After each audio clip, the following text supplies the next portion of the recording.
As children, boy or girl, every one of us wanted to be some type of superhero at some point.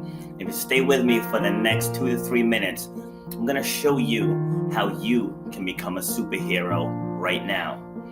So, Christmas 2009, I'm here with my kids. You see my kids pictured above, and my phone rings, and it's my sister. So I'm thinking, she just called, it's Christmas time, want to check in on the kids, I'll get to check in on her kids. But as I'm talking to her on the phone, I'm noticing there's a different tone in her voice this time. And she was speaking like something had happened.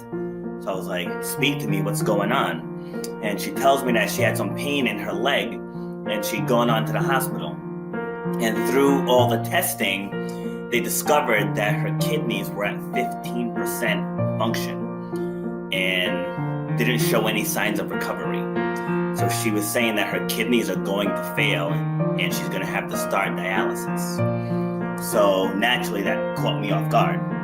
And again, it's Christmas time, so the emotion was really strong. So I'm like, all right, well, what do we have to do? Like, what do you need? How can I help you? And she said that she's going to need a transplant. And so now there's 7 of us siblings, and we all have varying degrees of health. And I figured I'm the healthiest. I write my own schedule, so I can do this. And so we spoke a little bit more, and then we had hung up. So I'm just trying to get back into the evening with that new information. Like, it hit me kind of hard. So I went for a drive, just driving aimlessly. Tears started coming down. And I pulled off and I just went to a baseball field. And I sat and I just started reflecting just about everything that she just said to me.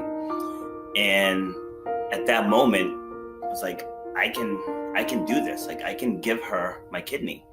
Like, I'm not sure what this entails, but I can do it.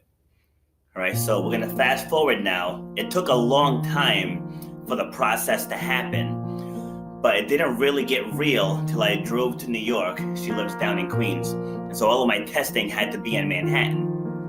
And it didn't really hit me until the first time I saw her at the hospital. And I saw the hurt on her face. And I saw my brother-in-law, her husband, just the way he looked at me and the way they embraced me, that she was not well. Like, she was struggling. She was struggling badly. And then I saw my niece, and the same thing with her. You can just see just the strong emotions. Like, it was a very, very tough thing that she was going through.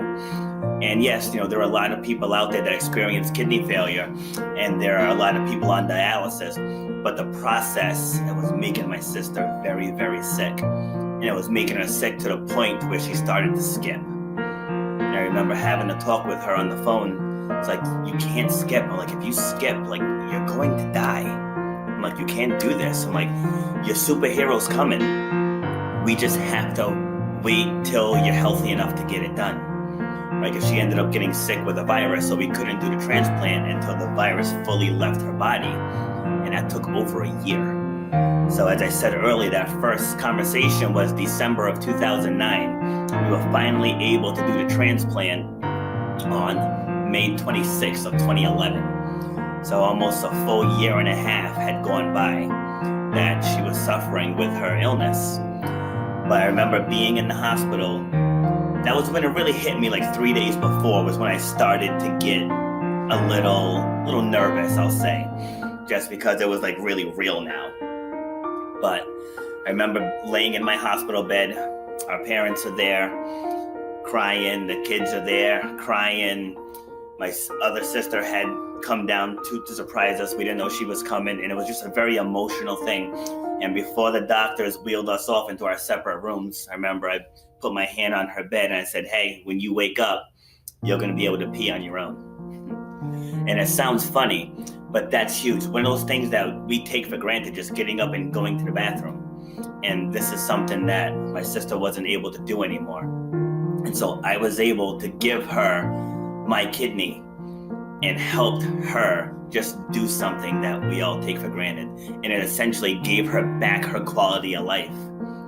So now, how does that make me a superhero? Because now my sister is not struggling anymore. She's not suffering. Her husband doesn't have to watch her suffer. Her mother doesn't have to watch her suffer. Her children doesn't have to watch her suffer. Her co-workers don't have to. Like, it's more than just she and I. It affects a lot of other people. And when you check that box on your license, you actually can affect the lives of 50 people. So you have a chance to leave a legacy of life, right? So I've already helped one, right? So I have one. So I have 49 lives to go. But when I go, it's not just those 49 lives, because videos like this and getting out and speaking to the public is gonna inspire other people to check that box and to become organ donors. So through my efforts, if I can get 1,000 people to register, do 1,000 times 50, now that's 50,000 lives that my decision to save lives is gonna help. So that's how you become a superhero, and that's how you leave a legacy of life and love. It was a little longer than 2 minutes, but I hope you stayed with me the whole way. You can register by going to www.registerme.org, and you just click on your location if you're not registered to be a donor. Thank you very much for listening, and have a great day.